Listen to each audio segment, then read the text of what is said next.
देखिएगा तो ओटान आएगा। तो इसका पूरा हिस्ट्री देखते हैं सेकेंड वर्ल्ड वॉर से पहले से। देखिए जब द्वितीय विश्व युद्ध चल रहा था, वार सेकेंड वर्ल्ड वॉर 1939 से 1945 के बीच में, तो इस दौरान पूरी यूरोप की अर्थव्यवस्था तबाह हो गई थी। यूरोप लगभग एकदम भूखमरी के कगार पे चला गया था, तो यूरोप तहस नहस हो गया था।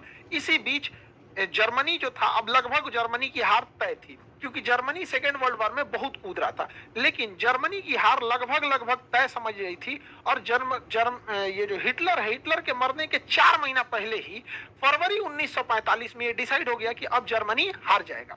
तो जर्मनी पर किसका अधिकार होगा, इसकी बैठक हो रही थी यूक्रेन के शहर याल्टा में। यही यूक्रेन जहां मार हो रहा है, इसका का इतिहास है, मारधार से भरा हुआ है। तो यहाँ याल्टा में लड़ाई बैठक हुई। इसमें देखिए विंस्टन चर्चिल, रूजवेल्ट और स्टालिन आए थे। लोग रूस Winston Churchill Britain, Roosevelt America से, स्टालिन जो आए थे रसिया से। तय ये हुआ कि जर्मनी जैसे हारेगा, जर्मनी जैसे ही हारेगा, जर्मनी के टुकड़े कर दिए जाएंगे। एक हिस्सा जर्मनी का ले जाएगा रसिया, एक हिस्सा ले जाएगा फ्रांस, एक हिस्सा ले जाएगा ब्रिटेन और एक हिस्सा ले जाएगा अमेरिका। यानी देखिए जर्मनी के 4 टुकड़े कर दिए जाएंगे। ये अंग्रेजों का इतिहास है, जहां भी गए वहां टुकड़ा टुकड़ा करके गए। हम लोग को देखिए इंडिया को बांग्लादेश, म्यांमार, भारत, पाकिस्तान, अफगानिस्तान धज्जी उड़ा के चल गया सब। तो ये याल्टा पैक्ट में हो गया। इसके 4 महीने बाद फाइनली हिटलर हार गया और जर्मनी के जैसे हुआ टुकड़े वैसे तोड़ दिए गए जर्मनी को। इसी में इस याल्टा समिट में यह भी बात कही गई थी कि रसिया जो था उसका कहना था कि जापान जब हारेगा तो मेरी कुछ जमीनें जापान के पास है। तो याल्टा समझौता में कहा गया ठीक है कि जो जापान का क्यूराइल द्वीप है, जापान जो है रसिया को हरा दिया था 1904 में, 1904-1905 की लड़ाई में ना जापान जो है रसिया को हरा दिया था। तो ये क्यूराइल द्वीप न हुआ क्या कि रसिया जब सेकेंड वर्ल्ड वॉर खत्म होगा, जापान पे परमाणु बम गिरा दिया गया, तो कहा डिसाइड किया गया कि यहां पर ये क्यूराइल द्वीप रसिया ले लेगा। तो रसिया ले लिया। रसिया से याल्टा समझौता में कहा गया था कि आप इस साइड में यूरोप में कम्युनिस्ट को बढ़ावा नहीं देंगे। कम्युनिस्ट एक ऐसा शासन प्रणाली है जिसमें चुनाव नहीं होता है, बल्कि पार्टी डिसाइड कर देती है, जैसे चाइना में चुनाव नहीं होता है। तो ये बड़ा उटपटांग व्यवस्था है, यूरोप वाले इसमें एडजस्ट नहीं हो पाते हैं। तो उनका कहना था कि रसिया इस साइड में कम्युनिस्ट को बढ़ावा नहीं देगा। तो रसिया कहा हम इस साइड में कम्युनिस्ट को बढ़ावा नहीं देंगे, इधर से ले लिया क्यूराइल द्वीप। आज भी जापान और रसिया के बीच में क्यूराइल द्वीप को लेकर विवाद है। लेकिन धीरे धीरे रसिया इस साइड में कम्युनिस्ट को बढ़ाना चालू कर दिया, कम्युनिस्ट देशों को बढ़ावा देना चालू कर दिया।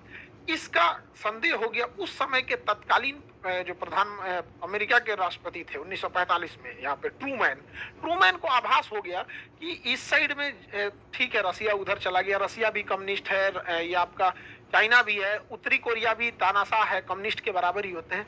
तो उन्होंने देखा कि रसिया को इस साइड में रोकना बहुत ज्यादा जरूरी है, लेकिन रसिया अपना एग्रेशन करते ही जा रहा था। इसी बीच में फरवरी 1948 में रसिया जो था उस समय सोवियत संघ था। तो रसिया के साथ था एस्टोनिया, लातविया, लिथुआनिया, ये पूरे के पूरे रसिया का ही पार्ट था। सोवियत संघ उस समय union of Soviet socialist Republic, USSR नाम था रसिया का। तो ये सब उसी के साथ थे। ये आपका बेलारूस, यूक्रेन, मोल्डोवा, ये भी रसिया के साथ ही थे, उसका पार्ट था। ये काकेशस देश, जॉर्जिया, आर्मेनिया, अजरबैजान रसिया के साथ था। ये सेंट्रल एशिया के Kazakhstan, Kyrgyzstan, Tajikistan, Turkmenistan, Uzbekistan, ये सब रसिया के साथ थे। तो आप देखिए उस समय रसिया का क्या इतना बड़ा एरिया होता था, ये पूरा का पूरा रसिया था। इसके बावजूद रसिया ने यहाँ पर उस समय के जो चेकोस्लोवाकिया देश है, फरवरी 1948 में चेकोस्लोवाकिया पर अचानक सेना भेज के तख्ता पलट करा दिया और यहाँ के लोकतंत्र के सरकार को उखाड़ फेंका और यहाँ पर अपनी पिट्ठू सरकार, जैसे इसी के हिसाब से चलने वाली सरकार, कम्युनिस्ट सरकार को यहाँ बैठा दिया। आज चेकोस्लोवाकिया 2 भाग में टूट चुका है, चेक गणराज्य और यहाँ पे स्लोवाकिया।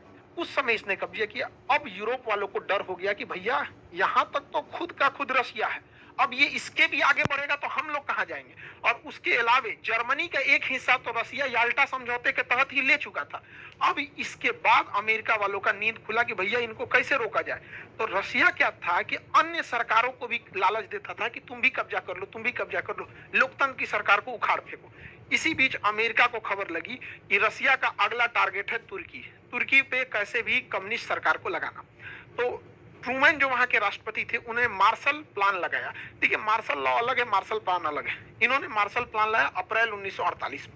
इसके तहत जो देशों पे रसिया अपना प्रभाव जमा रहा है कि तुम लोकतंत्र छोड़ के कम्युनिस्ट आ जाओ, वहां पर ये लोग क्या करते थे, मार्शल प्लान के तहत पैसे देते थे ताकि वो रसिया के फेवर में ना जाए। तो तुर्की और साइप्रस को कैसे भी ये पैसे उसे दे के अपने फेवर में लाए, वरना तुर्की भी हो चुका था कम्युनिस्ट देश। रसिया यूरोप की ओर बढ़ते जा रहा था। रीजन क्या है, रसिया का एक क्षेत्रफल, खुद का रसिया इतना बड़ा था